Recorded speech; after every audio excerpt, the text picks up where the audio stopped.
Et pour en parler, nous recevons Jacques Mikulovic, recteur de Mayotte. Bonsoir. Bonsoir. Alors, sous quel signe vous placez cette rentrée scolaire? Sous le signe pédagogique? Bien sûr, c'est notre mission éducative, et on voit avec les reportages que vous venez de montrer qu'elle est déterminante.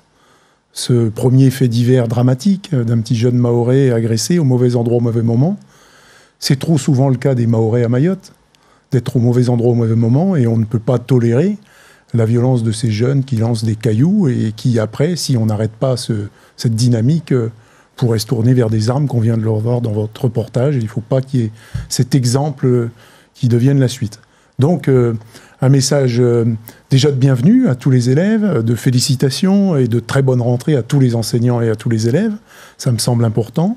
Je suis plutôt confiant parce que nous avions prévu dans nos effectifs d'enseignants des brigades de renseignement, d'enseignants, mais qui sont aussi très force de renseignement sur l'état d'esprit des élèves, et ça c'est très important. Et donc nous devrions pouvoir dès demain mettre un enseignant face à chaque élève dans chaque classe.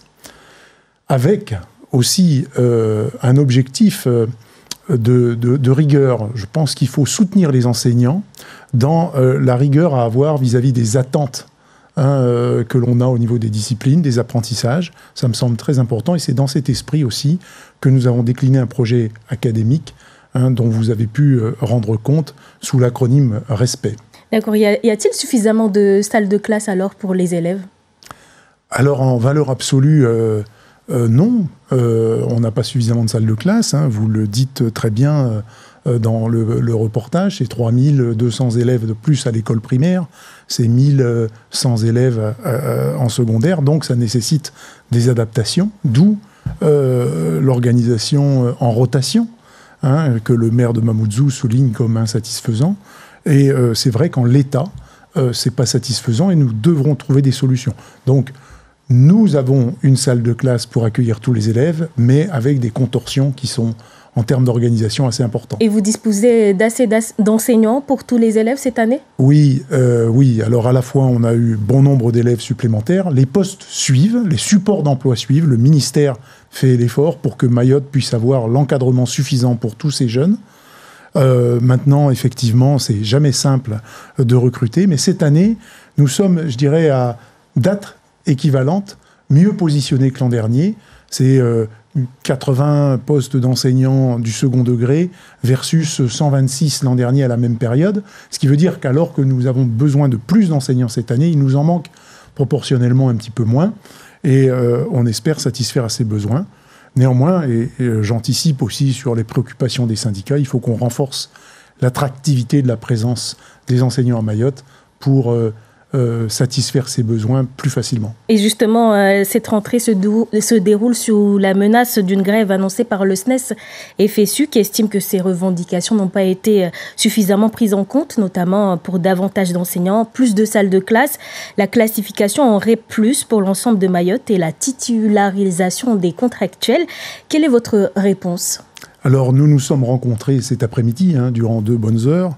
Le mouvement étant lancé, ils souhaitent afficher leurs revendications demain matin, mais je ne pense pas que ça sera un gros mouvement suivi. Tout le monde attend la rentrée avec impatience, les élèves comme les enseignants, les équipes pédagogiques et tous les personnels.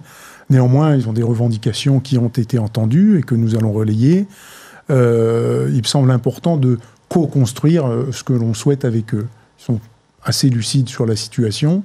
Je pense avoir été à l'écoute. On ne peut pas satisfaire toutes les demandes parce que nous n'avons pas tous les leviers des revendications, mais sur les revendications pour lesquelles nous pouvons agir, nous le ferons. Et d'ailleurs, la question majeure que tout le monde se pose, l'école pourrait-elle fonctionner malgré les coupures d'eau? Alors, c'est aussi une question qu'on a abordée.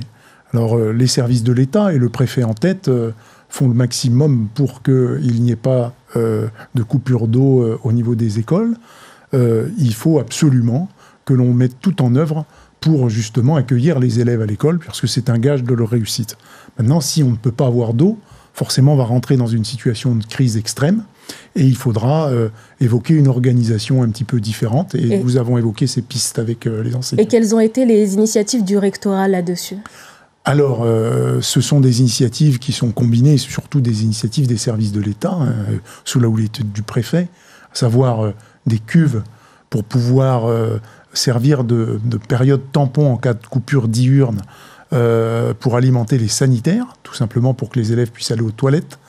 Et puis, les gourdes qui ont été largement subventionnées par la Caisse de sécurité sociale de Mayotte, qui vient en soutien du rectorat pour permettre l'accès à l'eau potable.